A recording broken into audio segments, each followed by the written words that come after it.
Entonces, en el conocimiento de nuestro Señor Jesucristo, el hecho de tener fruto, ¿sabe qué produce? Que el Señor se acerque a ti. El hecho de estar cambiando de acuerdo a lo que la palabra dice, produce que el Señor se acerque a tu vida. ¿Por qué? Porque estás siendo obediente. Pero aquel que dice que es cristiano, pero está lleno de ira, está lleno de enojo, está lleno de depresión, escuche, está lleno de enemistades. Él considera enemigo a este y a este. Él no ha entendido que Efesios dice, Efesios capítulo número 6, porque no tenemos lucha contra sangre y carne, ningún ser humano es nuestro enemigo, ningún ser humano. Pero él, como no conoce a Dios y como no ha entendido la palabra porque no conoce a Dios, entonces dice, es que me están haciendo guerra, es que no es capaz de recibirlo de Dios. No es capaz de recibir eso que está viviendo de parte del Señor. No es capaz. No es capaz. Me atacan. El diablo se me levantó. Pero es precisamente por eso, porque no hay un conocimiento de Dios, porque están sin fruto y están ociosos. No están avanzando en el conocimiento del Señor. Y sabe mi hermano, mi hermana, que este es el tiempo. Ya que nos estamos acercando a los últimos días, este es el tiempo de que la iglesia se interese en conocer a Dios. Que nos interesemos en pasar más tiempo a solas, callados, diciéndole al Señor, Señor, háblame. El que no conoce a Dios se mofa de que, ¿cuál? Que Dios no habla. ¿Cuál? Olvídese. La gente está esperando que Dios le hable. ¿Cómo que no si la Biblia lo dice? ¿Cómo que no si la misma palabra dice que el Señor Jesucristo con su muerte, con su sangre, rasgó el velo del templo, quitó el impedimento que había entre el ser humano y Dios, que ahora por la sangre de Cristo, por la dignidad que en nosotros opera la sangre de Cristo, podemos acercarnos confiadamente hasta el trono de la gracia y hablar con papá? Y la gente todavía, hermano, dependiendo de un hombre. La gente todavía creyéndole a lo que le dice un hombre, teniendo la Biblia. No, hermano, no. Le digo una cosa, el tiempo en que nosotros los pastores decíamos una cosa y era ley para la iglesia, ya pasó. El tiempo en que nosotros nos inventábamos mandamientos que no estaban en la Biblia y la iglesia creía, ya pasó. Hoy usted y yo tenemos que creerle a la palabra y no creer absolutamente a nada más. Si no está en la Biblia, eso puede ser mentira. Y si está en la Biblia, qué pena, se tiene que cumplir. No, pues aquí está en la Biblia, pero es que en este caso no, Señor. Esto no lo quita nadie, esto no lo anula absolutamente nadie, porque cielo y tierra pasará, mas mis palabras no pasarán, dice el Señor. Y es lo que Pedro está tratando de hacernos entender. Mire, si usted no manifiesta la naturaleza divina, si el fruto del Espíritu no está en usted, usted está ocioso y sin fruto. Dios mío. El Señor dijo que iba a cortar a los que no produjeran fruto para el reino de los cielos. Porque a veces producimos fruto, pero para nosotros mismos. Claro, a veces producimos fruto para nuestro propio bienestar, para nuestra propia satisfacción. No, hermano, nunca se le olvide, mire, escuche esto, nunca se le olvide que la humildad se compone de tres cosas. La humildad se compone, primero, Dios es el único y soberano Rey. Yo solamente soy un administrador aquí en la tierra y tengo que respetar lo que le pertenece a Dios. Las almas le pertenecen a Dios, todo esto le pertenece a Dios, absolutamente todo le pertenece a Dios, solamente soy un administrador. Dos, debo de saber que soy menor que los demás. Filipenses capítulo 2, versículo 3 dice la palabra, para que usted lo entienda. Filipenses capítulo 2, versículo 3 dice la palabra: nada hagáis por contienda o por vanagloria. Esto lo descabeza a uno, hermano. Esto me hace a mí entender lo crudo que estoy. Mire, nada hagáis por contienda o por vanagloria, antes bien con humildad, estimando cada uno a los demás como superiores a sí mismo. Entonces la humildad determina que Dios es el único y soberano Dios. No le hago caso a hombres, sino a Dios. No me creo dueño de nada, Dios es el dueño de todo. Segundo, tengo que trabajar en sentir a los demás superiores a mí. Yo me debo de sentir comprometido a servir a los demás. Eso es algo, hermano, que si nosotros tenemos claro en nuestra vida, no vamos a estar ociosos ni sin fruto. Y tercero, yo fui levantado por Dios para servir a la humanidad. Yo fui levantado por Dios. Yo no era nadie, hermano. Escúcheme. Yo no era nadie. El Señor me tomó. Me llevó al centro misionero de la ciudad de Tuluá. Me enseñó Biblia. Me dio de su espíritu. Un día, cuando no lo esperaba, me sacó de ministro. Me fui para el centro misionero Bethesda de la Unión Valle. Luego acá en Cali. Luego Palmira. Luego Villavicencio. Hermano, yo sin el Señor no soy nada. Pero ¿sabe para qué me levantó el Señor? ¿Y para qué levanta el Señor cada hijo, cada hija suya? Para que sirva a los demás, para que sirva a la humanidad. Para que escuchemos las personas y suplamos la necesidad de Dios que hay en las personas. Y algo muy importante dentro de este tercer punto de la humildad. Me prohíbo hacerle daño a nadie. Me prohíbo de una manera firme, violenta y radical hacerle daño a alguien. No estamos para hacerle daño a alguien, a nadie. Cuando se nos olvida esto, entonces nos desviamos del camino del Señor. Y Pedro está diciendo muy claramente, el que no tiene esto y no sobreabunda en él estas cosas, el fruto del Espíritu, está ocioso y no tiene fruto.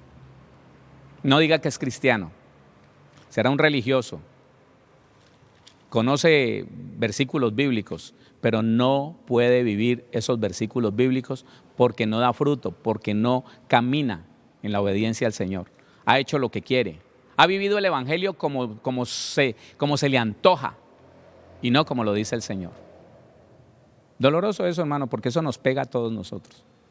Eso nos aporrea y nos gustaría que no fuera de esa manera. Ay, qué bueno que no fuera de esa manera. Qué bueno que pudiéramos decir, hombre, yo estoy bien. No, hermano, no, hermano. Por eso le digo, no confíe en el que se las da de santo. No confíe en el que promulga su propia justicia. No confíe, ese no es de confiar. El verdadero Hijo de Dios, el que conoce al Señor, está consciente de que es un producto sin terminar, un producto en proceso de perfeccionamiento. El que dice que ya llegó, el que dice que no tiene nada que cambiar, que está perfecto, ese es un producto terminado y dice primera carta de Juan, ese es un mentiroso. Hizo mentiroso a Dios, el que dice que no tiene nada, el que no tiene pecado. Entonces, si nosotros también tenemos problemas y tenemos cosas que corregir, ¿cómo vamos a señalar a otro, hermano? Es que eso es. ¿Cómo vamos a señalar a otros si nosotros mismos tenemos problemas? Y de acuerdo a lo que Pedro dice y de lo que estamos hablando, Romanos, el capítulo número 2, dice lo siguiente, escuche esto. Romanos, el capítulo número 2, el versículo número 1, léalo conmigo. Dice, por lo cual eres inexcusable, oh hombre, quien quiera que seas tú que juzgas. Pues en lo que juzgas a otro te condenas a ti mismo, porque tú que juzgas haces lo mismo. Ay, Dios mío. Eres inexcusable, no tienes excusa, varón, mujer. Tú que te sientes tan santo, tan santa, de señalar a otro y decir, ¿qué es esto? ¿Qué es aquello? ¿Qué es lo otro? Quien quiera que seas tú que juzgas, pues en lo que juzgas a otro, dice la Biblia, ¿no? Perdóneme, no estoy, no sé si alguien se pueda molestar, pero lo único que estoy es leyendo la Biblia y enseñando la Biblia. Procuro no irme ni a libros, procuro no tomar frases de nadie, procuro solamente entender la palabra y explicarle la palabra a usted. Eres inexcusable, no tienes excusa, tú, hombre, quien quiera que seas, no importa qué jerarquía tengas, qué título tengas, cuánto hayas estudiado, eres inexcusable, no tienes excusa, tú que juzgas, cualquiera que seas tú que juzgas, pues en lo que juzgas a otro te condenas a ti mismo, porque tú que juzgas haces lo mismo. Ay, Dios mío. Tremendo esto, hermano. Mire que uno tiembla cuando lee esto y dice y entiende por la palabra: el que se crea firme, mire que no caiga. Uy, hermano. Por eso cuidemos las palabras, cuidémoslas, porque nuestras propias palabras pueden ser la prueba que Dios tenga para decirnos: ¿qué te pasa, hijo? Eres inexcusable, no estás bien, no estás bien. ¿Sabe por qué? Porque cuando uno acusa a otro, está acusándose a sí mismo. La Biblia lo dice. Porque aunque yo no esté cometiendo el mismo pecado del otro, yo tengo otro pecado semejante. Claro, claro, porque es que es lindo cuando uno puede entender que las obras de la carne son los pecados resumidos ahí. Las obras de la carne dice que son igualitas. El pecado sexual, fornicación, adulterio, inmundicia, lascivia, son igualitas a los pecados que nosotros llamamos pequeños, como el enojo, como la disensión, como el pleito. Están en el mismo nivel, están en el mismo nivel. Que el homicidio es igual a la ira. El Señor lo dice, mas yo os digo, oíste que fue dicho: no matarás, y el que matare será culpable de juicio. Pero yo os digo que el que se enoja contra su hermano es igual al que mató. Entonces, cuando uno se pone a juzgar a otro hermano, mire, esposos, no se juzguen, por favor. Mire, hay problemas en medio de los hogares donde uno de los dos cometió un error y hasta el día de hoy, después de varios años, su cónyuge lo está acusando. Sí, hermano. Lo está señalando y le está diciendo: usted, acuérdese, mujer, acuérdese la que me hizo, acuérdese que usted se dejó engañar del diablo y me engañó y se acostó con ese fulano. Pero ¿sabe que no entiende él? Él lo que no es capaz de percibir es que está igual a esa mujer. Porque él que está acusando a esa mujer no ha entendido que cuando va por la calle y mira a una mujer y la desea, ya adulteró con ella en su corazón. Entonces se está condenando a sí mismo, porque él que acusa hace lo mismo. Entendamos, mis hermanos, que la vida cristiana hay que vivirla de una manera muy diferente a la que hemos conocido, aún a la forma en que se nos ha enseñado, muy diferente. Y la Biblia lo tiene. Miren, no necesitamos ir a libros, no necesitamos conocer el pensamiento de un gran ministro de allá de los 1800. No, hermano, no. Solo la Biblia. ¿Para qué más? Más que suficiente. Usted y yo no necesitamos otra cosa sino la palabra. La palabra y nada más. Entonces estamos en la segunda carta del apóstol Pedro, capítulo número 1. Segunda carta, capítulo número 1. Vamos a seguir leyendo el versículo número 8. Porque si estas cosas están en vosotros y abundan, no os dejarán estar ociosos ni sin fruto en cuanto al conocimiento de Jesucristo. Quiero agregar algo más en esta parte del conocimiento a Jesucristo. También se dio en algún tiempo, espero que ya no sea así, también se dio en algún tiempo que en la iglesia los cristianos se ponían a estudiar otras ciencias. Sí, otras ciencias. La angeliología. Y hoy muchas personas de esas que estudiaron la angeliología le oran a los ángeles, sí, hablan con los ángeles y les dan órdenes y les piden ángeles que vengan. No, hermano.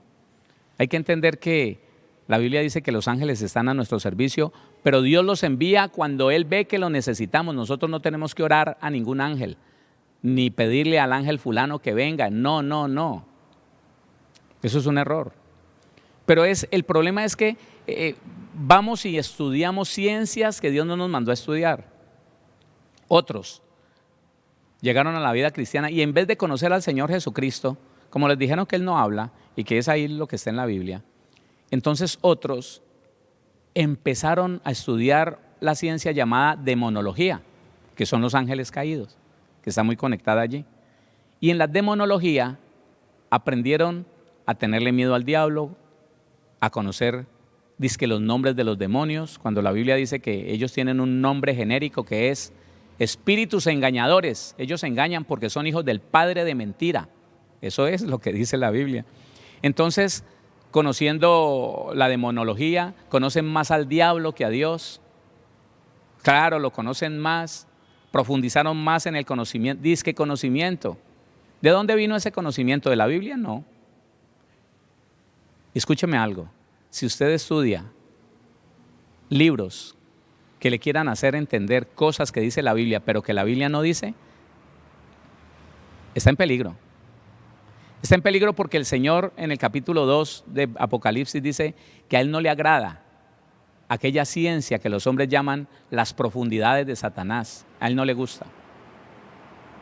Y no, mire lo que dice la segunda carta del apóstol Pedro en su último versículo, capítulo número 3.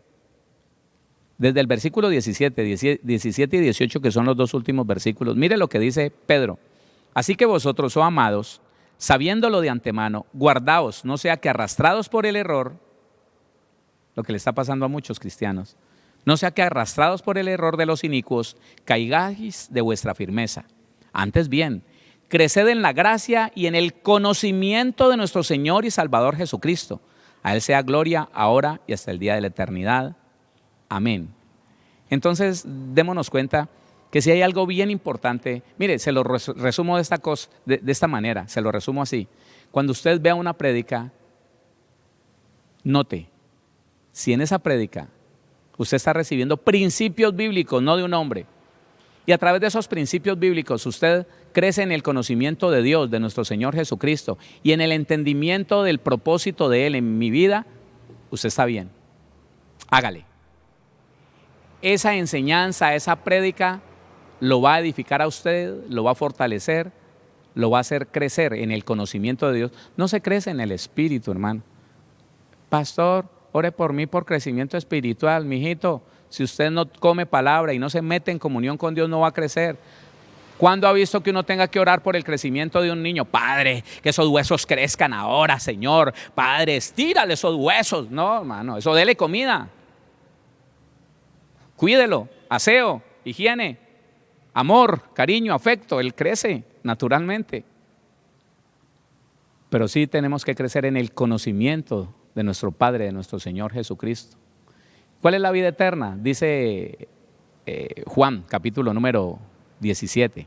Juan, vaya conmigo a Juan, capítulo 17. Estamos hablando del conocimiento de Dios que Pedro en ese versículo 8 lo está recomendando.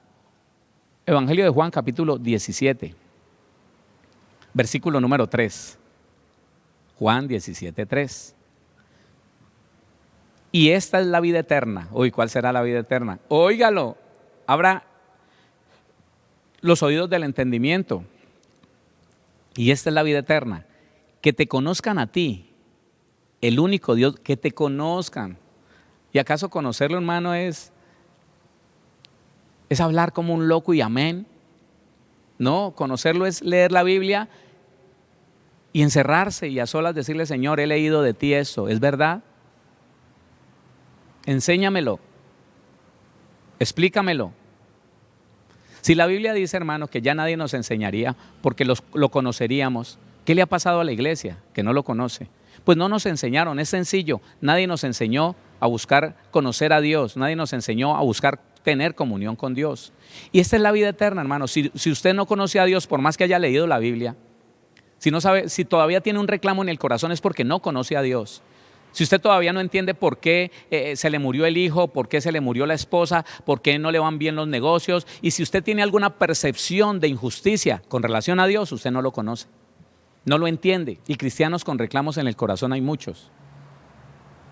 Y lo tienen es porque no entienden a Dios y no lo conocen. Y la Biblia en Jeremías capítulo 9, versículo 23 y 24 dice que nos podemos gloriar de una sola cosa, que nos podemos alabar de una sola cosa, de entenderle y conocerle. Eso es. Entonces dice el versículo 3 de Juan 17, y esta es la vida eterna, que te conozcan a ti, el único Dios verdadero, y a Jesucristo, a quien has enviado. Punto. Si lo conocemos a Él, si nos metemos en comunión con Él, no nos vamos a equivocar, no nos vamos a torcer, no nos vamos a desviar. El error no va a estar en nuestra vida. No nos vamos a rebelar contra el Señor. No vamos a hacer lo malo. Hay que conocer a Dios, iglesia. No es solamente ir a una iglesia y decir amén a lo que se diga. No es solamente poner la prédica y decir, tan bonito que habla. Ay, no, qué ánimo me dio. No, si usted no ve que en esa enseñanza hay principios bíblicos que la llevan o que lo llevan a conocer a Dios y a entender mejor el por qué está pasando las cosas en su vida, no pierda tiempo. No pierda tiempo. Eso no le edifica. Eso no le ayuda a crecer en el conocimiento de Dios y de nuestro Señor Jesucristo. Así que ese versículo 8, segunda carta de Pedro 1:8 dice, porque si estas cosas están en vosotros y abundan, no os dejarán estar ociosos ni sin fruto en cuanto al conocimiento de nuestro Señor Jesucristo. Ahora el versículo número 9 dice así, pero el que no tiene estas cosas tiene la vista muy corta. Oiga, qué tremendo. Ese Pedro lo trata mal a uno, hermano. ¿Ah? Pedro lo maltrata a uno, hermano. ¿Cómo es que le dice que uno es un inactivo, un desocupado, un inútil, estéril, vacío, infructuoso? En el versículo 8 nos dijo eso. Y ahora aquí nos dice ciegos. Pero el que no tiene estas cosas tiene la vista muy corta, es ciego. Por si no lo entendió, por si no le quedó claro que tener la vista corta es estar ciego, entonces él dice, pero el que no tiene estas cosas, otra vez, el que no manifiesta el fruto del Espíritu. Ay, hermano. Si no es con la ayuda del Señor y con el conocimiento de Él, nos vamos a quedar siendo niños espirituales. Entonces Pedro nos está maltratando. Pedro, si usted quiere, quéjese, hermano, pero quéjese con el Señor. Pedro nos está maltratando, Pedro nos está tratando mal. Pedro nos está diciendo inútiles, inactivos, desocupados, desempleados, estéril, sin fruto, infructuoso, vacío. Si no manifiesta el fruto del Espíritu. Si todavía sigue con iras, pleitos, contiendas, enemistades. Si todavía mira al vecino y se le esconde hasta que pase por no saludarlo. Hermano, tiene problemas. Nos dice, pero el que no tiene estas cosas tiene la vista muy corta, es ciego. ¿Qué significará la palabra? Dios mío. Ciego, dice, opaco, como nublado. Es decir, ciego. Listo. Y las dos palabras significan lo mismo. Muy corto es mínimo. Ciego del 5185, opaco, como nublado, es decir, ciego. En el 5187 dice, envolver con humo. ¿Sabe por qué la gente es engañada, hermano? ¿Sabe por qué la gente se desvía? ¿Sabe por qué la gente se va detrás de un pecado? ¿Sabe por qué la gente peca, hermano? Después de muchos años de cristianismo. Porque el desagradar a Dios viene por el hecho de no conocerlo a Él, de no hacer las cosas que Dios dice, de no interesarse en conocer y obedecer los mandamientos muy pequeños. Entonces, ¿sabe qué? Dios mismo permite que una nube espesa lo cubra y que ya no sepa para dónde va. Ya no sabe. Es que, hermano, ver cristianos de tantos años por ahí tropezando con una y otra cosa, haciendo las cosas que la Biblia dice, hermano, que ellos mismos enseñaron que no se podían hacer y hoy las están haciendo. Sí, Dios mío. Yo tuve una consejería con un hombre que le había enseñado a todos sus amigos. Él tenía una célula en la congregación donde servía y les había enseñado, hermano, el adulterio, hermano, cuídese del adulterio, hermano, el adulterio. Y vino a consejería allá en Villavicencio, vino a consejería conmigo y me decía, no, pastor, pero la verdad es que yo me pongo a ver y Dios no se opone a que uno, si la esposa no le cumple, si la esposa no lo satisface, Dios no se opone a que uno tenga una amiga, ¿no? Alguien que le haga la vida más agradable para buscar mejor de Dios. Está ciego. ¿A qué hora se te nubló la vista? ¿Qué te pasó? Cuando empezó a desoír la palabra y empezó a buscar su propia satisfacción. Entonces me reclamaba, no, pastor, es que ustedes, los de Bethesda, son extremistas religiosos. Yo puedo ahora dejar mi esposa y tomar otra mujer porque esa no me funcionó. Acuérdese de Salomón. Dios no le dijo nada a Salomón y tuvo 1000 mujeres. Mi hijo, estás ciego. Una nube de humo cubrió tus ojos y ya no sabes para dónde vas. Lo mismo que enseñaste, que no se debía hacer, hoy lo estás haciendo. Ciego, dice, envolver con humo, es decir, inflar con arrogancia, envanecerse, infatuarse. Yo soy mejor que usted, hermano, pero estoy haciendo lo malo, pero ya no es malo. ¿Sabe qué? Ya no es malo. Eso era malo cuando yo lo predicaba, pero ahora que lo estoy haciendo ya no es malo. Mire, hermanos, le quiero contar, vengo desde hace un año. El domingo pasado cumplí un año de estar estudiando la primera carta de Pedro, ya habíamos pasado a la segunda. Vengo en una secuencia para que no vaya a suponer cosas.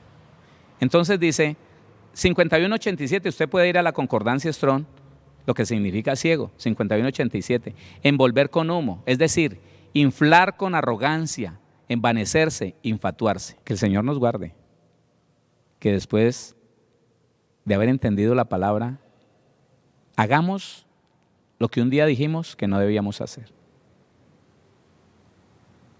Versículo 9, pero el que no tiene estas cosas tiene la vista muy corta, es ciego, habiendo olvidado la purificación de sus antiguos pecados. Se le olvidó. Entonces, la palabra dice olvidar, olvidar, eso significa olvidar. Se le borró la mente. Ese olvidar está en el 30-24. Habiendo olvidado la purificación, purificar, lavamiento, es decir, ablución, expiación. En el 25:11 dice limpiar, hacer limpio, hacer desaparecer el pecado, purificar. Eso significa. Pero el que no tiene estas cosas tiene la vista muy corta, es ciego, habiendo olvidado la purificación de sus antiguos pecados. Antiguos, mediante la idea de retroceso, anteriormente o en algún momento, desde tiempo antiguo, regreso de un lugar, una vez más, volver. Se le olvidó lo que hizo en el mundo, se le olvidó las cosas horribles que hizo en el mundo, se le olvidaron.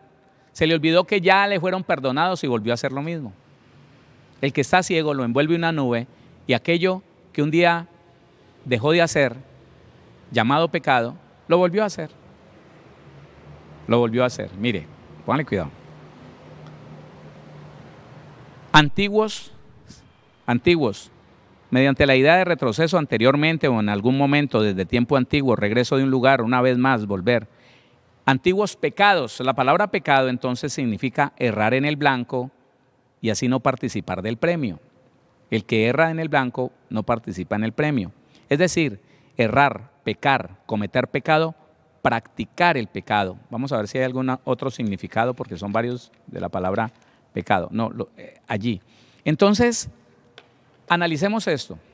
Pedro está diciendo, mire, si usted llega a la vida cristiana y se queda a medias, despreciando el fruto del Espíritu, continúa lleno de enojo, continúa lleno de ira, aunque practique poquito, pero lo practica, desprecia los mandamientos muy pequeños, dice que los que son humildes son tontos, se queda en un principio de soberbia, de orgullo, se siente más que los demás. ¿Sabe qué? Va a retroceder. Una nube de humo los va a cubrir porque usted no tiene fruto, es un inútil. Está inactivo en las cosas de Dios, es un desocupado en las cosas del Señor, de la Biblia, de la palabra, en el diseño del Evangelio. Y a usted se le olvidó los pecados que Dios le perdonó y volvió atrás. Por eso es que a esas personas, escúcheme, por eso es que a esas personas que se llaman cristianos, pero que volvieron al pecado, la nube de humo los cubrió y volvieron al pecado. El Señor dice de ellos, primera carta a los Corintios, capítulo número 5. ¿Sabe qué dice el Señor de ellos? Pues lo dice el Señor, hermano. Versículo número 11. Primera carta a los Corintios 5:11. Más bien os escribí que no os juntéis con ninguno que llamándose hermano. Sí, hermano, es que hay cristianos así. Cristianos que esa nube los envolvió, no saben a dónde van, están haciendo lo malo y dicen que son cristianos. pero están equivocados, están desobedeciendo a Dios, menospreciaron la palabra de Dios por buscar sus propios intereses.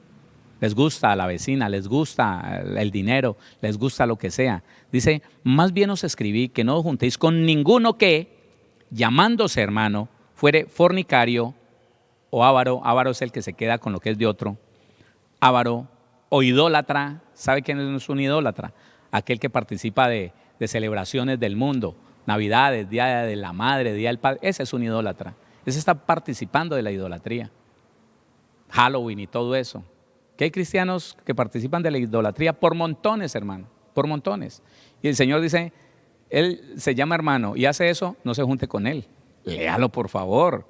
Más bien os escribí que no os juntéis con ninguno que, llamándose hermano, fuere fornicario o avaro o idólatra o maldiciente, que diga mal, que empiece a decir que ese tiene tal cosa, que aquel es tal otra, que yo sí soy santo, pero los demás son impíos, sucios, cochinos, inmundos. Ese que maldice, ese que dice mal, no se junte con él. Ay, Dios mío, que el Señor nos ayude, hermano. Porque ¿quién está exento de eso? ¿Quién? ¿Usted? ¿Yo? No, hermano. No, hermano. O nos agarramos del Señor y tratamos de vivir en esa comunión con Él, o nos vamos a torcer. Nos vamos a torcer. Que Dios nos guarde. Dice, o maldiciente, o borracho, o ladrón, con el tal ni aun comáis. No, yo quiero que el Señor siga obrando en mi vida, que el Señor siga dándome de su gracia, de su misericordia. ¿Qué tal si oramos? Oremos por un momento. Incline su rostro allí y dígale, Señor, ayúdame para no ir a caer en semejante desviación, en semejante engaño. Padre bendito, Dios Todopoderoso, oramos a ti en esta hora, bendito Dios, pues tu palabra es clara, tu palabra es viva, tu palabra es eficaz. Tu palabra es hermosa, poderosa, Señor. Y aunque nos duele, Señor, nos talla, Señor mío. Padre, arde tu palabra en nosotros, pero es tu verdad. Y así como tú le permitiste a Pedro que la escribiera, con el mismo significado que Pedro le dio a las palabras, así mismo la recibimos, Señor. Y tratamos de recibirla con humildad, tratamos de recibirla, Señor, con mansedumbre. Tratamos, Señor, de aceptar esa palabra para que ella produzca en nosotros un cambio, una transformación, para que nos ayude a cambiar de pensamiento, para que nos ayude a arrepentirnos, Señor, de todo nuestro corazón. Padre bendito, estamos todos delante de ti. Ni uno solo, Señor, se puede escapar a esta poderosa verdad. Ni uno solo, Señor. Por eso te pedimos que tu Espíritu Santo que está en nosotros ahora empiece a redarguirnos, Señor. Ahora empiece, Señor, a convencernos de pecado, de justicia, de juicio. Si alguno de nosotros se dejó llevar por semejante desviación, Señor, si en alguno de nosotros está esa nube de humo, Señor, por el orgullo, por la altivez, Señor, porque menospreciamos tu palabra, porque el que nos habló no lo escuchamos, Señor, porque no fuimos humildes en el momento en que alguien nos reprendió, nos corrigió, Señor. Y ahora viene hacia nosotros el quebrantamiento. Ayúdanos, Dios. Sabemos que tú eres un Dios de oportunidades y que tú nos levantarás de acuerdo a tu poder y a tus riquezas en gloria. Si nos arrepentimos, si nos apartamos, Señor, de esta impiedad, Dios mío, aquí estamos. Dependemos de ti, de nadie más. Y te buscamos a ti, porque solamente tú tienes palabras de vida eterna. Padre, mira a las familias cristianas. Mira, Señor, esa transformación que tú quieres traer a ellas, Señor. Mira, Dios mío, Señor, cuánta necesidad hay en la iglesia, Señor, de que tú mismo nos enseñes el verdadero evangelio. No ese evangelio paralelo, Señor, que mucha gente vivió durante tantos años, diciendo que era cristiano, pero sin obedecer a tu palabra, sin un cambio real, Señor. Oramos por toda la iglesia, no solamente aquí, Señor, en esta región, en Cali, el Valle, en Colombia, sino en el mundo entero, siempre para la gloria de tu nombre. Padre, yo puedo declarar confiadamente que tu palabra es verdad y que tú has determinado a través de Jesucristo familias sanas, bendecidas, prosperadas, libres, familias cuya fe crece todos los días y cuya naturaleza divina se manifiesta de día en día para la gloria de tu nombre. Señor, aquí estás esta semana. Vamos a tratar de caminarlas de tu mano, aferrado de ti, Señor, llenándome de tu palabra y buscando permanecer en ti, mi Señor Jesucristo. Y que tu Espíritu Santo tenga toda libertad, todo derecho de gobernar todo nuestro ser para la gloria de tu nombre, en el nombre de Jesús de Nazaret. Cada necesidad de tu pueblo está delante de ti. Mira, Señor, aquel ministro, Padre Celestial, que hoy con sencillez de su corazón se acerca a ti, Señor, y se quebranta delante de tu presencia. Mira aquel que ha llegado, Señor, que tiene algunos años, aquella mujer, Señor, que ha sido servidora de una congregación y reconoce, Señor, que tú tienes razón y está delante de tu presencia. Levántala, Señor, restaura ese ministerio, esa vida, esa comunión contigo. En el nombre de Jesús. Gracias, bendito Dios. Gracias, Señor. Amén.